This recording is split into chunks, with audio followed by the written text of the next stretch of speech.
अस्सलाम वालेकुम, मैं डॉक्टर इमरान जा एक बार फिर आपके साथ।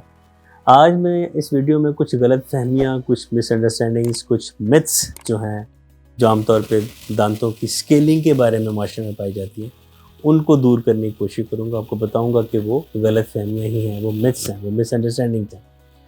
स्केलिंग ऐसा प्रोसेस है जिसमें हम दांतों पे लगा हुआ टार्टर या मैल को या प्लाक को हम साफ़ करते हैं। सबसे पहला जो लोगों में नज़रिया पाया जाता है कि स्केलिंग दांतों के लिए नुकसानदेह है।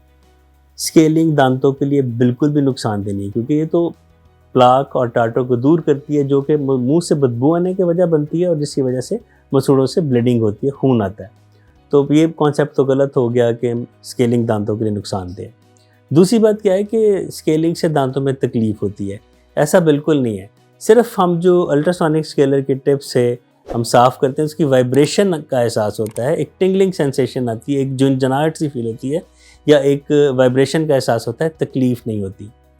इसके बाद एक और मिथ ये पाई जाती है कि स्केलिंग से दांत कमज़ोर हो जाते हैं। भाई, स्केलिंग से दांत कमज़ोर नहीं होते, वो तो पहले ही टार्टर और जो प्लाक जम चुका है उसकी वजह से कमज़ोर हो चुके होते हैं। स्केलिंग तो आपको टार्टर रिमूव करके मज़ीद नुकसान देने से बचाती है। याद रखें कि उस टार्टर से गम रिसेशन होती है, जिससे जॉ बोन में दांत की अपनी पोजीशन वीक हो जाती है और दांत हिलना शुरू हो जाते हैं। तो ये कॉन्सेप्ट भी गलत है कि स्केलिंग से दांत कमज़ोर होते हैं। इसके अलावा एक और मिथ ये पाई जाती है कि स्केलिंग से दांतों में ठंडा गर्म लगता है।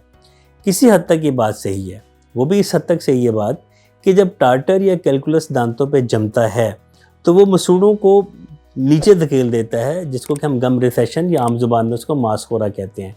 उसके बाद दांतों का सेंसिटिव पोर्शन, जिसे हम सीमेंटम कहते हैं, वो शुरू हो जाता है, वो एक्सपोज हो जाता है। तो मसूड़े जब उस सेंसिटिव पोर्शन से पीछे हट जाते हैं और उसकी जगह पे वो प्लाक या टार्टर आ जाता है, वो दांतों को ठंडा गर्म से रोकता है। जब हम उसको रिमूव करेंगे तो डेफिनेटली थोड़े दिनों तक पेशेंट को ठंडा गर्म लग सकता है। ये ज़रूरी नहीं है कि लगे, लेकिन हो सकता है कि लगे, लेकिन ये एक आर्जी एक इफ़ेक्ट है और चंद दिन के बाद ये दूर हो जाता है। इसके अलावा एक और मिथ ये पाई जाती है कि स्केलिंग कराने से दांतों में गैप आ जाता है। भी दांतों में तो गैप होना चाहिए। जब तक गैप नहीं होगा तो आप जो फ्लशिंग किस्म की कुल्ली करते हैं, जो प्रेशराइज आप एक कुल्ली करते हैं जिससे दांत आर पार साफ़ हो जाते हैं, या आप जो खुराक फंसी आप फ्लॉस के ज़रिए आप निकालते हैं, खलाल करते हैं, वो फिर कैसे मुमकिन हो? अगर गैप नहीं होना चाहिए तो एक कुदरत एक बड़ा सा दांत पैदा कर देती है। इतने सारे दांत क्यों पैदा किए? इतने सारे दांत बनाने का मकसद यही है कि हर दो दांतों के बीच में जो स्पेस है उससे दांतों के फ्लशिंग हो, ताकि दांत और मसूड़े दोनों साफ़ हो सकें। मुझे उम्मीद है कि मेरी आज की वीडियो से आपके जो स्केलिंग के मतलब नेगेटिव पॉइंट्स थे या मिसअंडरस्टैंडिंग्स थी या मिथ्स थी या गलतफहमियाँ थी, वो दूर हो चुकी होंगी। मेरे चैनल पे जाइए, वीडियोस को पूरा देखें, चैनल को सब्सक्राइब करें, लाइक करें, कमेंट करें, दोस्तों और रिश्तेदारों में मेरे चैनल को शेयर कीजिए, बेल आइकन पर टच करें ताकि मेरे आने वाले वीडियोस आपको बर वक्त आप तक पहुँच सकें। आज के लिए इतना काफ़ी है, बहुत शुक्रिया।